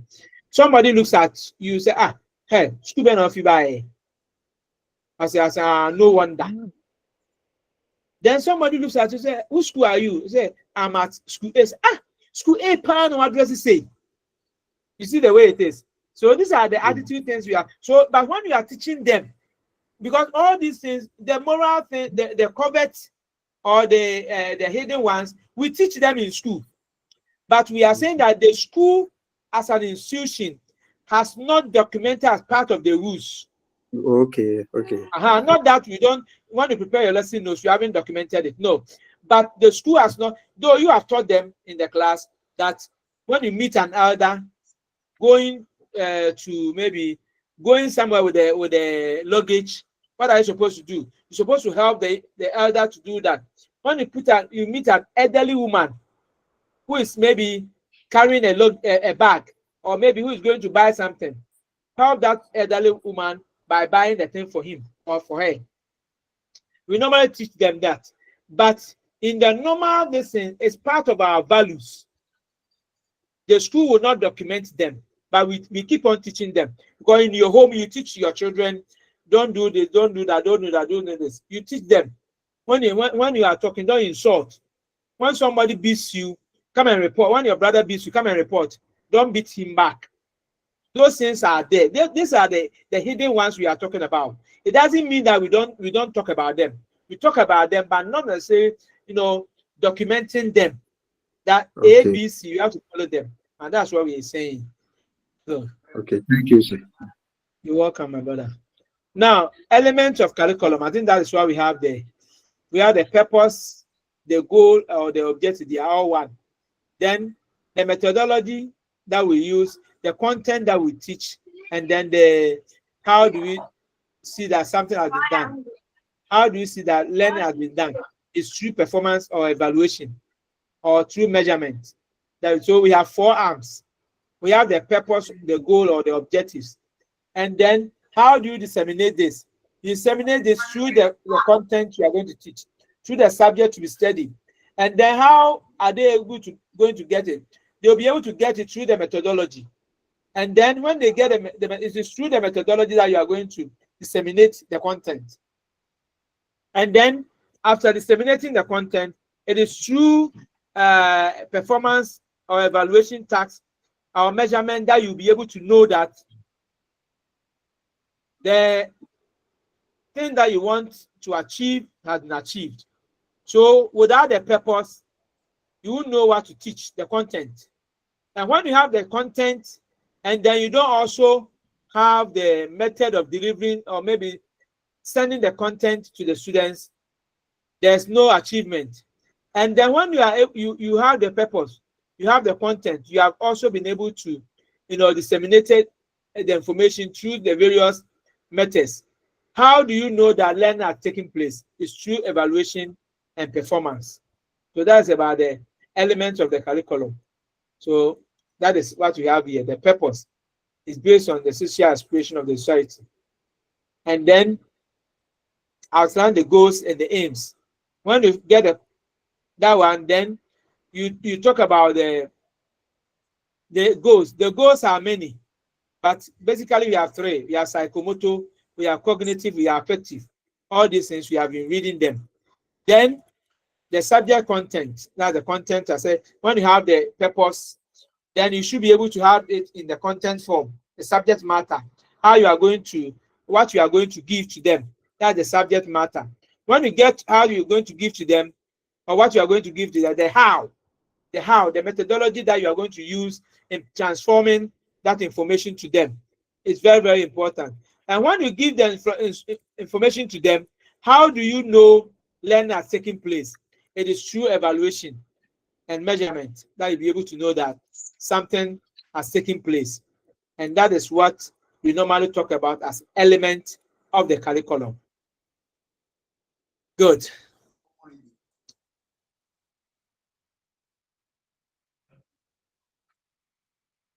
So when we are conducting the last part, which is conducting the evaluation, evaluation means what? What is the meaning of evaluation? Evaluation is getting results from teaching. Getting results. So evaluation is a form of what? A form of judgment. Please, our minds are on. That's why the echo is coming in. So evaluation means you are going to judge them. You are going to give judgment. Sometimes say we talk of judgment and then our minds are on the court. Our minds are on the palace. But we also judge our children. We also judge our children. How do we judge them? We judge them by giving them assignment, exercises, and other things. What do we do? What do we give to them? We make input. The inputs are the what is that? The work we give to them. And then the input that we give to them, it is through the content that we give the input. So when we give the input, at the end of the day, we expect to see something. And that something we are seeing is the output. So who is doing the input? That's the first question. Who is doing the input? The teacher. The input is done by the teacher. Then we expect to have an output or the outcome. And where do who is bringing the outcome or the output? The learner. The learner. Good. So at the end, if they are able to do The learners. then we can say that learning has taken place. Oh. Yes. Yes, I'm listening. Doc, please, so continue. I will come with a question. Okay. So that portion is we finished with that one. So if you have any question, you can come out, because we are now going to look at what determines the curriculum, or what you call the curriculum determinants. What determines the curriculum? So if you have any question, ask before we come to this.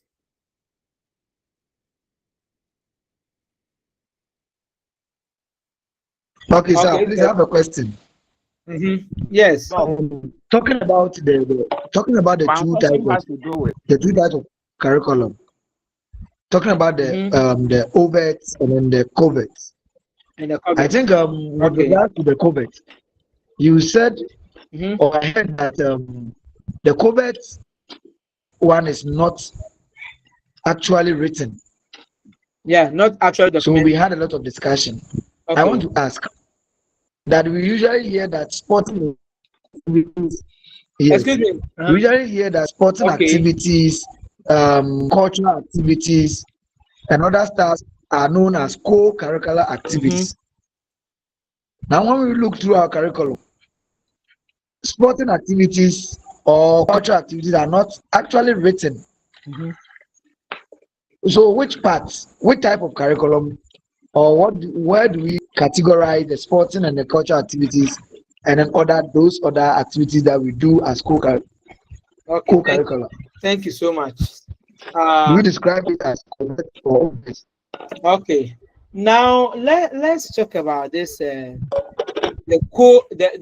word co-curriculum.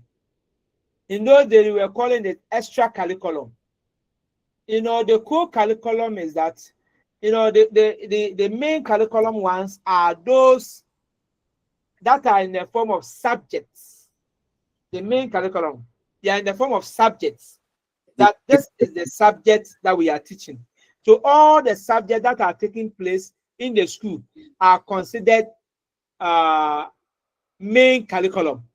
And those ones are the examinable ones.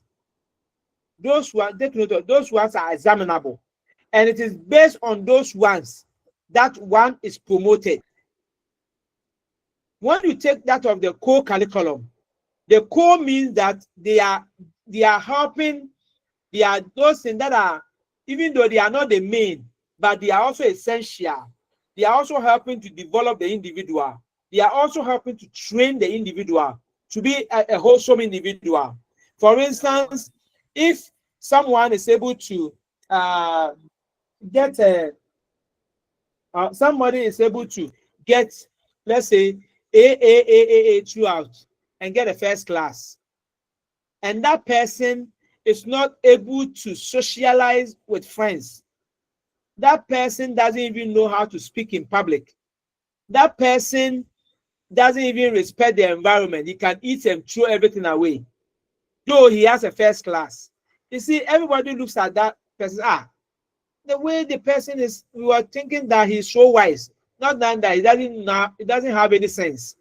He doesn't have any sense doesn't mean that he didn't perform well. He performed well in terms of subjects, but when it comes to the things that everybody is looking at, that if you are able to do it, then you should be able to add this. That's what normally we call the home sense and then the school sense. Somebody will say that. So my brother, the co-curriculum ones, not that they are not not that they are covered, not that they are covered or they are overt, but the covert and the overt here is talking about those that are explicitly documented,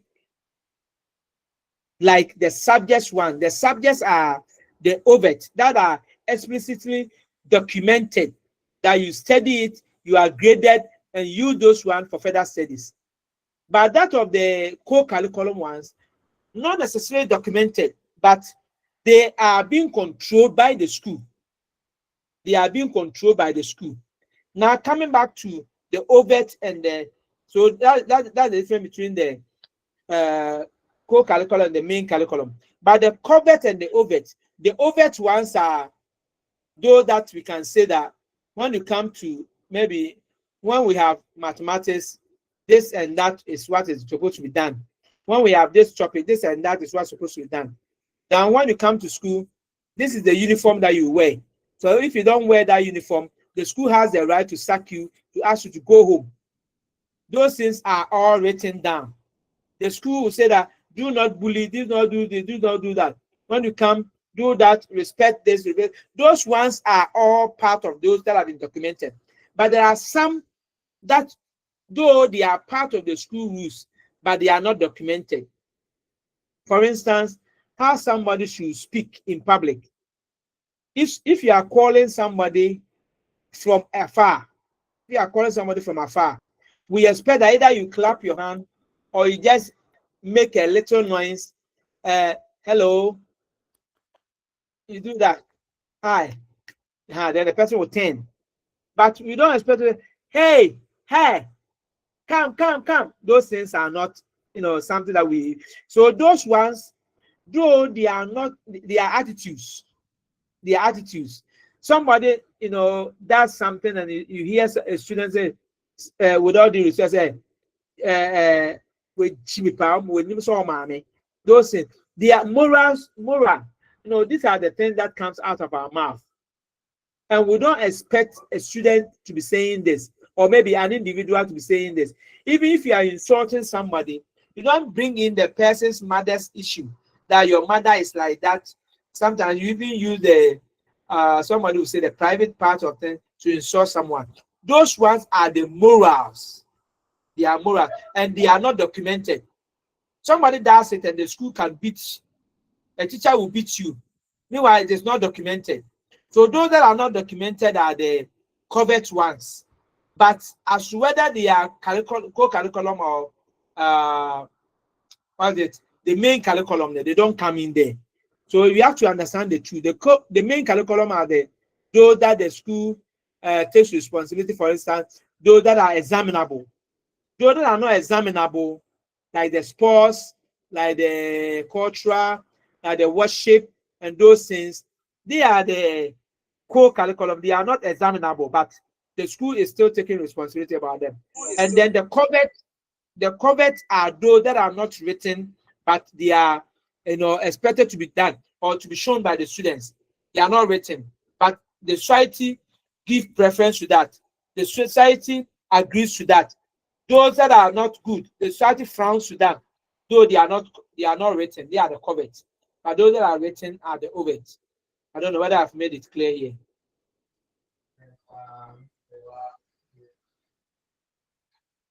Yes, please. You have made it very clear. It's very good. Okay. Sir, I want to ask a question. Please come again. I wanted to ask a question. Okay, ask your question.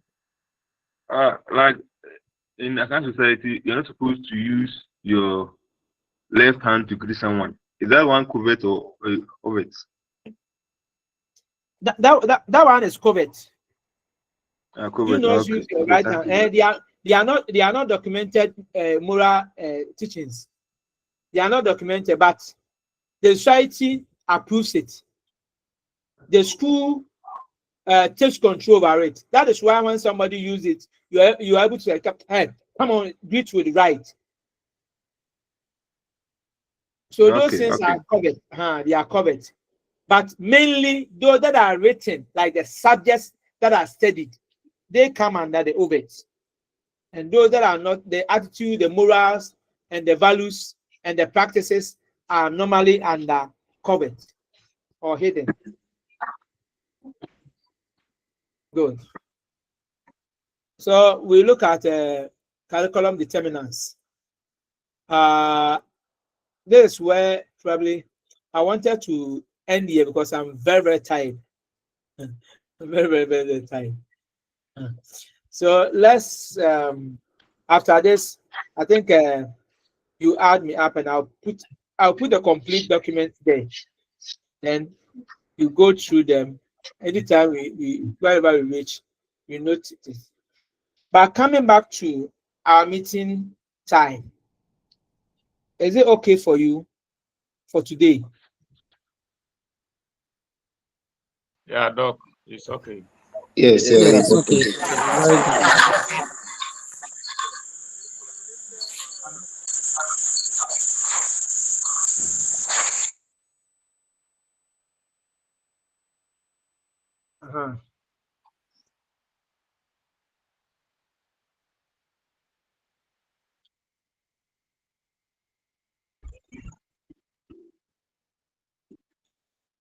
So please, when are you meeting again?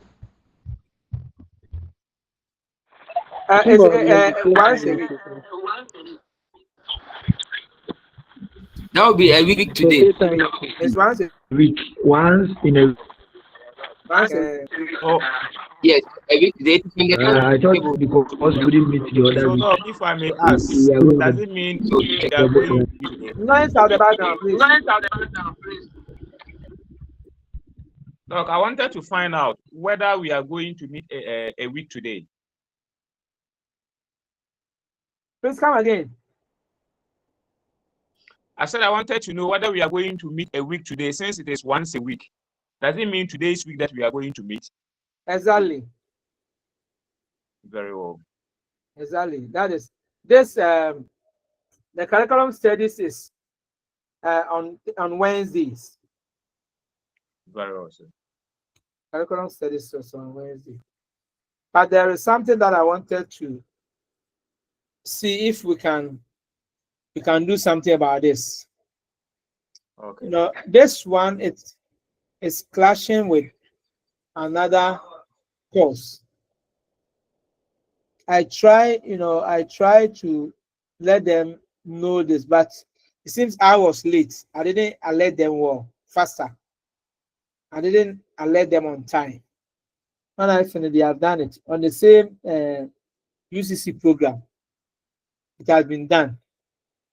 So that one starts at 5:30 and it ends at 7:30. 5:30 to 7:30. I don't know.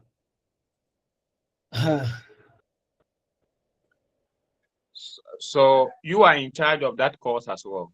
Yes, please. Okay. If we can judge and reschedule, it will be fine. That is what I'm thinking of. How do you see your Fridays? How do you see your Fridays? You close early. Fridays, there's another lecture, so we have another lecture there. Starting No, on Monday. we should do it on Mondays. On Mondays. Do we have lecture on Mondays? Mondays? Mondays lecture is Friday. So let's do yours on Monday. Monday will do. Monday will be okay. Yeah, Monday lecture was rather pushed to Sunday. Mondays. Was rather pushed to Sunday. Mondays That was means pushed to Sunday. Tuesday's one has been sent to Friday. Let's bring it one after the other. Let's bring it one after the other. Because I think on we want to make a meeting. timetable, we should have met on Mondays, Tuesdays, and Wednesdays. But Monday's own have been sent to Sunday, and then Tuesdays also have been shifted to Friday. So I think either Monday or Tuesday can be now the Monday's own has been shifted Sunday to another day, isn't it? Yeah. That means that the Monday is free. Yes. Okay. Yeah, Then sure, I think we can, if only you agree, then let's But go. look, I think if we can make it Tuesday, Tuesday will be proper than Monday.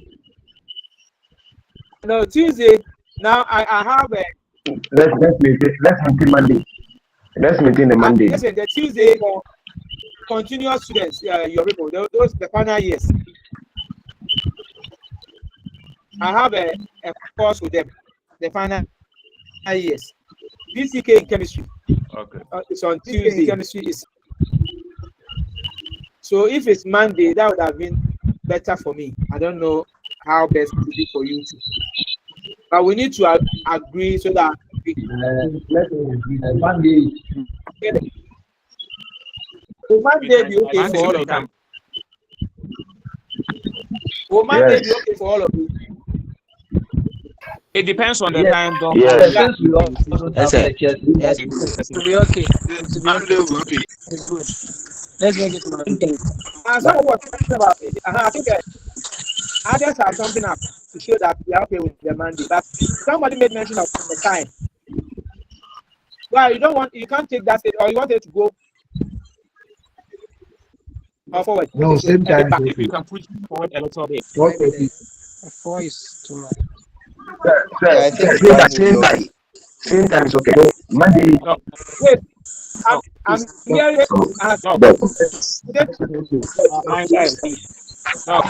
For instance, Doc, I believe Friday. Mondays we close. So leaving the school premises at 4, by 4:30, I will be able to get home.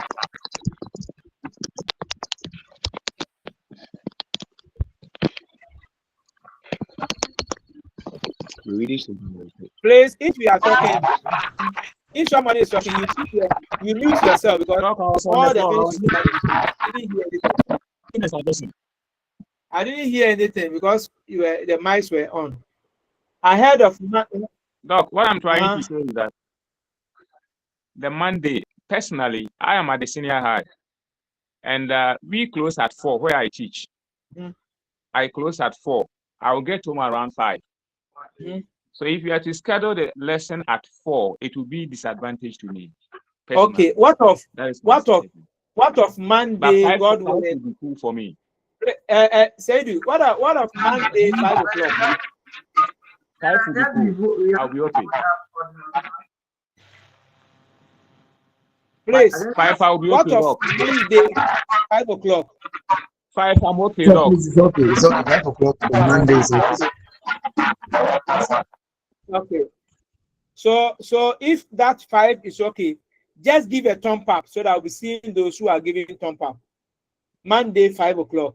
Ellen is there, Quentin is there, Seidu is there, Bafo is there, Wafo is there. Almost everybody is there. Jerusalem is there. Okay, thank you. Thank you.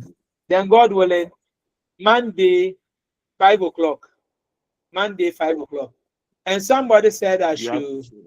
Somebody was saying that the online exam, I should teach you how to do. I will teach you all this. Don't worry. When the time comes, I will let you know how it will be done.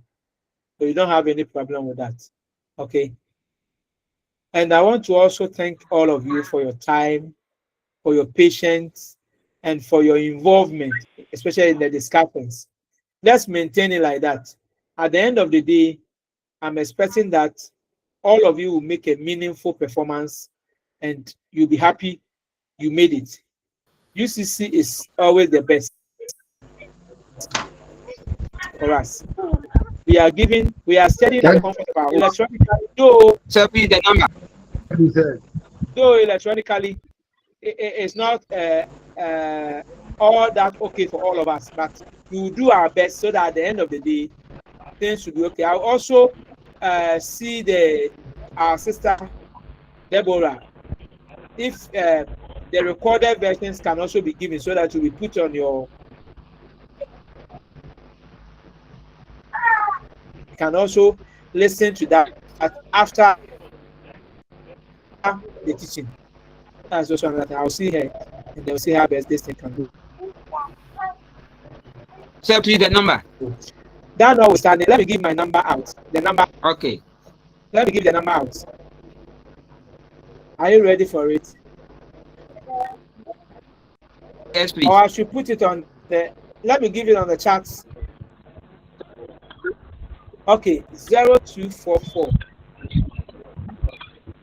0244. 75. 75.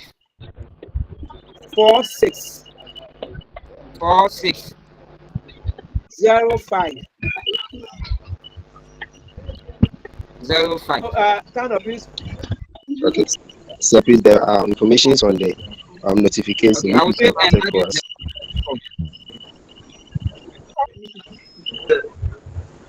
Oh, so, please, for the study material.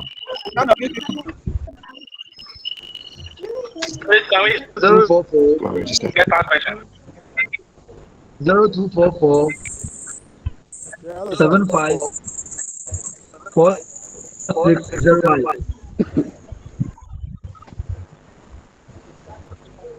Hello.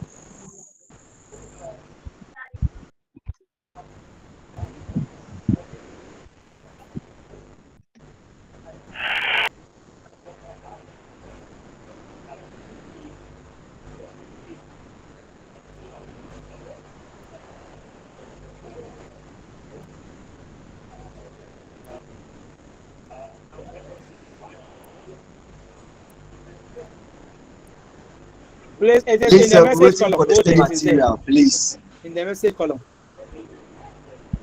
Yes, sir. Please, we're waiting for the study material. Yes, I am adding him to the platform, so he will post it there.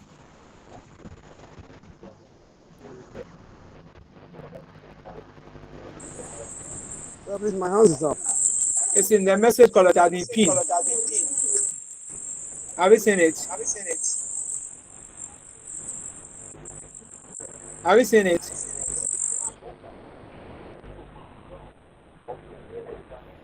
you seen it?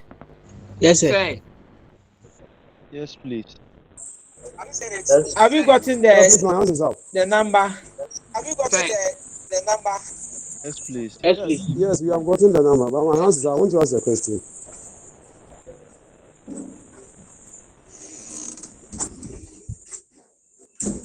Please, I want to ask you a Sir, question.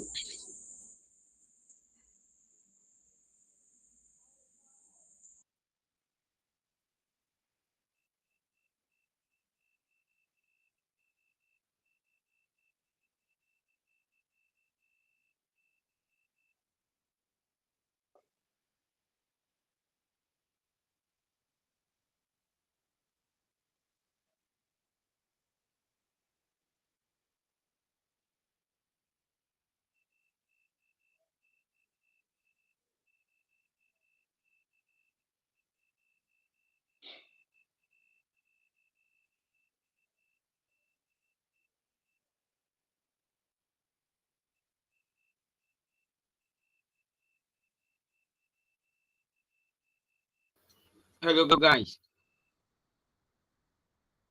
Hello. Hello guys. Hello. Hello. Hello. Hello. Please, Hello. yeah, we have a platform for chemistry major students. Please, are you all there? Yes, we are there.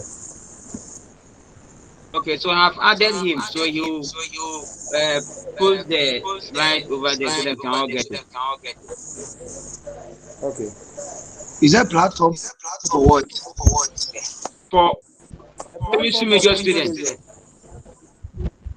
Chemistry major. Please, I'm We are not all on the there, platform. please. Can you do the mix Okay, so I have for us? added him. You post the right there. So please, when you Please, do you post it have there, you someone on? guys send it to the main platform for us, please. Okay. Please, I want to ask whether you have people on the platform here who are from Takrade, chemistry major, from Western region, yeah.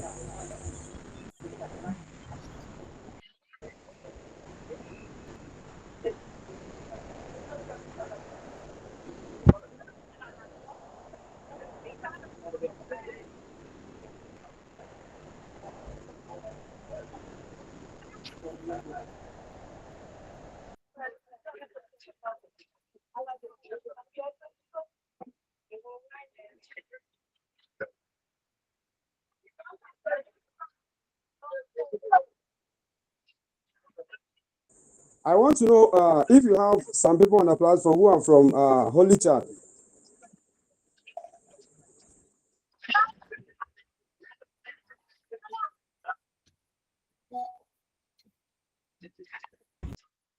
Please, I had network problem.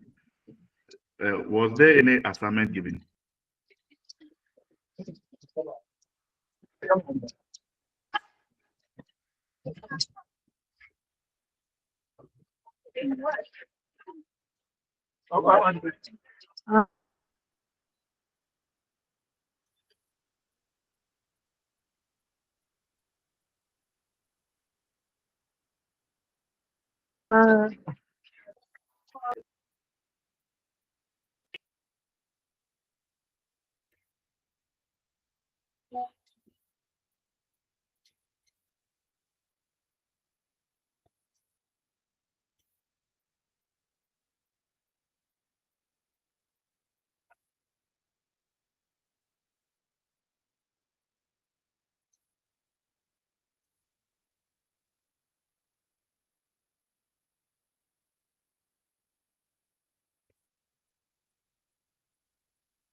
It's not very